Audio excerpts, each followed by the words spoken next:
திமுக ஒன்றும் அப்படி நினைக்கிற மாதிரி அவ்வளோ எளிதெல்லாம் போயிடாது. ஏன்னா போய் புரிஞ்சுக்கணும். 13 வருஷம் கருணாநிதி அவர்கள் எம்ஜிஆர் ஆட்சியில் எதிர்க்கட்சியாக இருந்தாலும் கட்சியை கட்டுக்கோப்பாக வச்சுருந்தாரு. வைகோ வெளில அவ்வளோ மாவட்ட செயலாளராக வெளில போனால் கூட இன்றைக்கி வைகோ உதயசூரியன் நிற்கிற அளவுக்கு தான் அவங்க நிலைமை இருக்குது. ஒரு 10 வருஷம் ஜெயலலிதா எடப்பாடின்னு போனால் கூட ஸ்டாலின் கட்சியை கட்டுக்கோப்பாக வச்சுருக்காரு. இப்போ திரிணாமுல் காங்கிரஸ் ஒரே தோல்வி தான். 15 வருஷத்துலையும் ஆட்சியில் இருந்துட்டு பாருங்கள், அங்கேயே செலவழித்து போய் கிட்டத்தட்ட 20 எம்பிக்கு மேலே இந்த பக்கம் வந்துட்டாங்க.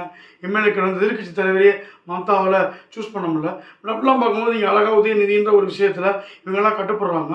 அப்புறம் சித்தாந்தங்களால் சேர்ந்ததுனால அந்த ஒரு கட்சி வந்து இன்னொரு கட்டுக்கோப்பாக இருக்குது. இதை தான் பிஜேபி, கம்யூனிஸ்ட்டு எல்லா கட்சிக்கும் சொல்லலாம். அப்புறம் தனி மனிதத்தை நம்பி மட்டும் போகிற கட்சி உடஞ்சிடுன்றதுக்கு அதிமுக நல்ல உதாரணம்.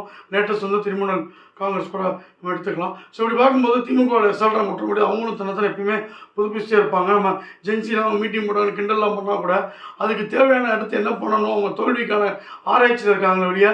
அதிமுக மாதிரி இவன் வெளில போவானா அவன் வெளில போவானான்னு சபாநாயகர் கூட போய் போட்டி போட்டு சண்டை போடுற இடத்துல அவங்க இல்லை. ஸ்டில் அவங்க வந்து 5 வருஷம் ஆன்டி இன்கம் வச்சு அவ்வளோ பிரச்சனைகள் சட்ட ஒழுங்கு இருந்தாலும் கூட அவங்க வந்து எதிர்கட்சி வந்து உட்காந்துருக்காங்க அப்படின்னா மக்களுக்கு அவங்களுக்கான ஒரு அடிப்படையான ஒரு வாக்கு வங்கி அப்படியே இருக்குது.